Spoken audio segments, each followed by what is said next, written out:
15 வருஷமா ஒரு சீரியல ஓட்டிட்டு இருக்காங்கன்னு சொன்னா அப்படின்னு நம்புவீங்களா? அதுதான் இங்க கொடுமையா நடந்திருக்கு. பார்க்கணும் அப்படின்னு நினைக்கிறவங்க, இந்த ஃபுல் வீடியோவ மிஸ் பண்ணாம பாருங்க. இப்ப வந்து என்ன ஃபாலோ பண்ணணும்னு நினைக்கிறவங்க இங்க ஃபாலோ பண்ணலாம். அண்ட் வந்து எனக்கு சப்ஸ்கிரைப் பண்ணணும், இல்ல ஏதாவது எனக்கு வந்து இதே மாரி கன்டென்ட் ஏதாவது அனுப்பணும் அப்படின்னா, நீங்க வந்து கமெண்ட் செக்ஷன்லயே சொல்லலாம். அண்ட் Instagram அக்கவுண்டும் நான் லிங்க் வந்து என்னோட டிஸ்கிரிப்ஷன்ல இருக்கும். அதே கிளிக் பண்ணி ஃபாலோ பண்ணி எனக்கு நீங்க ஷேர் பண்ணலாம். இந்த சீரியலோட நேம் வந்து பாத்தீங்கன்னா, ரிஷ்தா கியா கெஹலாதா ஹே அப்படிங்கிறது தான் இந்த ஹிந்தி சீரியல் நேமு. 15 வருஷமா 2009ல இருந்து நிக்காம 2024ல இப்ப வரைக்கும் ஓடிட்டு இருக்கிற ஒரு கரண்ட் சீரியல்னு சொல்லுவேன். இப்ப நீங்க வீடியோ இதுல வந்து ஸ்கிரீன்ல பாக்குறீங்கல்ல, இப்ப ஒரு போட்டோ. அந்த போட்டோல இருக்கிற எல்லா சீரியலும் வெவ்வேறு சீரியல்னே நினைக்காதீங்க. எல்லாமே ஒரே சீரியல் தான். அதுல வந்து லாஸ்ட்டா வர இந்த பர்ட்டிகுலர் சீரியல் வந்து தமிழ்ல வந்து உறவுகள் தொடர்கதைன்னு நம்ம விஜய் சேனல்ல வந்தது. யாரெல்லாம் விஜய் சேனல் ரொம்ப வருஷமா பாத்துட்டு இருக்கீங்களோ 2009ல இருந்து அவங்களுக்கெல்லாம் நல்லாவே தெரியும். அவங்க பார்த்திருப்பீங்க இந்த சீரியலோட சைடு பேக்க. அப்புறம் இன்னும் சில பேர் போட்டிருந்தாங்க. அவங்களோட இப்ப இருக்கிற கரண்ட் அப்ப இருந்த போட்டோவோட அவங்க என்ன பண்றாங்க அப்படின்னு எல்லாம் போட்டிருந்தாங்க. அதுவும் பார்த்திருக்கேன். நீங்களும் ஆன்லைன்ல இத பத்தி கூகுள் சர்ச் பண்ணாங்க பாப்பீங்க. இந்த "ஏ ரிஷ்தா கியா கெஹலாத்தா ஹே" சீரியல் வந்து ஒரு டோட்டல் ஃபேமிலி சீரியல். எல்லாமே ஃபேமிலி பேஸ்டா தான் இருக்கும். அப்பப்ப வந்து காணாம போயிடுவாங்க பெரியவங்க எல்லாருமே. இல்லன்னா அவங்க கூட பொறந்த கசின்ஸ், பிரதர், சிஸ்டர்ஸ் எல்லாம் காணாம போயிடுவாங்க. திடீர்னு ஏதாவது ஒரு முக்கியமான சீரியல் வரும்போது மட்டும் வருவாங்க. இது வந்து என்னோட ரிவ்யூ மட்டும் தான். இத பத்தி நான் மெயினா ஹைலைட் பண்ணி சொல்ல விரும்பல. அண்ட் நெக்ஸ்ட் வந்து பாத்தீங்கன்னா, ஃபர்ஸ்ட் சீசன்ல வந்து 2 கப்புள் இருந்தாங்க. அவங்கள நீங்க உறவுகள் தொடர் கதை விஜய் விஜய் சேனல்ல பார்த்திருப்பீங்க. சூப்பரா அவங்க வந்து அவங்களோட சீசன் நல்லா இருந்தது அப்படின்னு சொல்லி, அவங்களுக்கு வந்து பையன், பொண்ணு பொறக்குற மாரியும், அதுக்கப்புறம் அங்க பொண்ண மட்டும் ஃபோக்கஸ் பண்ணாங்க. பையன விட்டுட்டாங்க.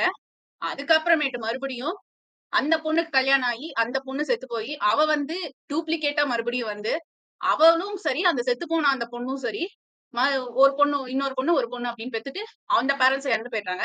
அதுக்கப்புறமேட்டு ஃபர்ஸ்ட் பொறக்குற பொண்ணோட பேரு அக்ஷரா, இன்னொரு பொண்ணு ரோலி அப்படின்னு சொல்லி, அந்த சீசன் ஒரு கொஞ்ச நாள் ஓடிட்டு இருந்தது.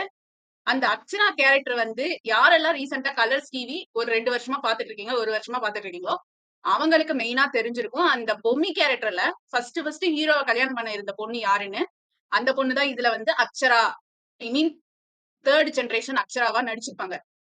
அண்ட் வந்து பாத்தீங்கன்னா, அவங்களுக்கும் குழந்தைங்க பொறந்து, அதுலயும் நம்ம கதாநாயகியான அக்ஷராவுக்கு ஒரு பையன், பொண்ணு அப்படின்னு பொறக்குது. அப்புறமேட்டு பாத்தீங்கன்னா, பையன மெயினா ஃபோக்கஸ் பண்ண மாட்டாங்க. பொண்ண தான் ஃபோக்கஸ் பண்ணிட்டு இருக்காங்க. இதுல வேற என்னென்ன ப்ராப்ளம்னா, இப்ப வர 4த் சீரிஸ் அதாவது 4த் ஜெனரேஷன் வந்து ரன் ஆயிட்டு இருக்குது இல்லையா? அதுல வந்து அண்ணன் வந்து காணாம போயிட்டானாம். அவனுக்கு அண்ணன் இருக்கிறதே அந்த கதாநாயகிக்கு இப்ப இருக்கிற கதாநாயகியான அபீரா கேரக்டருக்கு தெரியாது.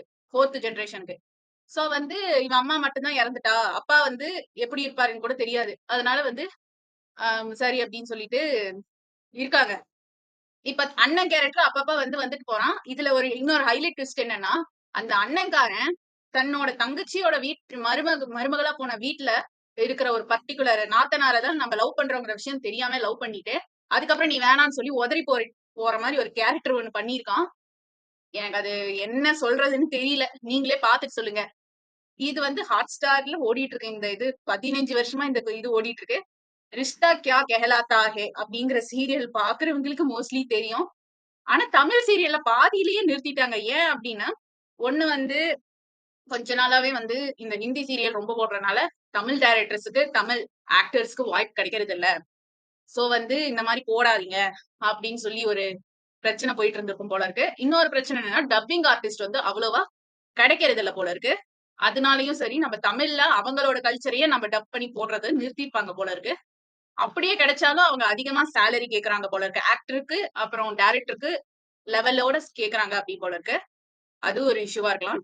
இந்த சீரியல் 15 வருஷம் சீரியல ஏன் நான் மெயினா எடுத்தேன் அப்படின்னு சொல்லணும்னா, இந்த சீரியல்ல ஒரு கொடுமை நடந்தது. 4த் ஜெனரேஷன்ல அபிரன், ரூஹி அப்படின்னு சொல்லி 2 கேரக்டர் பண்ணிட்டு இருந்தாங்க. ஒரு 2 பேரு. அவங்க 2 பேரும் ஒரு ரோமர்ல மாட்டிக்கிட்டு, அதுல வந்து நம்ம ராஜன் சாஹி அப்படிங்கிற ஒரு ப்ரொடியூசர் அவரு. இந்த ரிஷ்தா கே கஹலாவத்தாவே 2009ல இருந்து அவர் தான் ப்ரொடியூஸ் பண்ணிட்டு இருக்காரு அப்படின்னு கேள்விப்பட்டேன். அதுல வந்து பாத்தீங்கன்னா, அந்த 2 பேர் வீரன் கேரக்டரையும், ரூலி கேரக்டரையும் சேஞ்ச் பண்ணிட்டாங்க. ஏன்னா அவங்க அப்புறம் அவங்க கேரக்டர் வந்து அவங்க ஆட்டிட்யூட் வந்து இந்த ஆக்டிங் ஸ்கில்ல வந்து சரியில்ல. ரொம்ப ஃபோக்கஸ்டா இருக்க மாட்டேங்கிறாங்க. நாங்க சொல்ற மாரி செய்ய மாட்டேங்கிறாங்க. அப்படி இப்படின்னு சில பல டென்ஷன் வந்தது. அவங்களுக்கு சப்போர்ட் பண்ற மாதிரி சில நல்ல விஷயங்களை அவங்க கூட நடிச்ச பழைய ஃபார்மர் ஆக்ட்ரஸும் மெயினா அவங்கள பத்தி சொல்லி அவங்கள மறுபடியும் ஜாயின் பண்ண வைக்கலாம் அப்படின்னு பார்த்தாங்க. அந்த அபிரன் கேரக்டர் பண்ணவருக்கு இன்னொரு சீரியல்ல வாய்ப்பு கிடைச்சது. பட் அதையும் அந்த ரோமர்னால கேன்சல் ஆயிடுச்சு. சோ வந்து பாத்தீங்கன்னா இப்ப அந்த அபிரன் கேரக்டர் பண்ணவங்களுக்கும் ரூலி கேரக்டர் பண்ணவங்களுக்கும் இப்ப வாய்ப்பு இல்ல. இப்ப ரீசெண்டா 2 பேர் வந்து அவங்க கேரக்டர் என்ட்ரி பண்ணிருக்காங்க. இது வரைக்கும் இந்த மாதிரி சேஞ்சஸ் இந்த சீரியல்ல பண்ணதே இல்ல. சோ எல்லாரும் வந்து ரோமர் என்ன சொல்றாங்கன்னா இந்த சீரியல் இந்த 2024லயே எண்ட் ஆயிடும், 15 வருஷ சீரியல் அப்படின்னு சொல்லிட்டு இருக்காங்க. கன்ஃபார்மான்னு தெரியல. அப்படி ஒரு வேலை கன்ஃபார்ம் ஆகிற மாதிரி இருந்தா நம்ம தமிழ் சீரியலை டப் பண்ணுவாங்க. ஐ மீன் டப் பண்ணுவாங்க மீன்ஸ் நம்மளோட தமிழ் ஆக்ட்ரஸ வச்சு, நம்மளோட சவுத் இந்தியன் ஆக்ட்ரஸ வச்சு இந்த சீரியல் மொத்தத்தையுமே ரீக்ரியேட் பண்ணி கூட பண்ணுவாங்க. ஆல்ரெடி என்னோட லாஸ்ட் வீடியோல இந்த இஸ் பியார் கோ கியா நாம் சீரியல் வந்து போட்டிருந்தாங்கன்னு சொல்லியிருந்தேன். அந்த சீரியல் வந்து எவ்வளவு பெரிய இதா பண்ணியிருந்தாங்க. ஐ மீன் அந்த கெமிஸ்ட்ரி ஒர்க் ஆகாத மாதிரியே இருக்கு அப்படின்னு சொல்லி நான் ஃபீல் பண்ணி சொல்லியிருந்தேன். அதே மாதிரி இந்த ரிஷ்தா கியா கெஹலாத்தா ஹே அப்படிங்கிற சீரியலையும் பண்ணிருவாங்களோ அப்படின்னு ஒரு இருக்கு. ஒரே ஒரு ரெக்வஸ்ட் என்னன்னா, டப் பண்றீங்களா அதே சீரியல் டப் பண்ணி வேணா திருப்பி போடுங்க. ஆனா ரீமேக்ங்கிற பேர்ல சில சீன்ஸ் எல்லாம் மாத்தி போடுறதெல்லாம் வேணாம்ப்பா. அதான் என்னோட ரெக்வஸ்ட். தேங்க்யூ.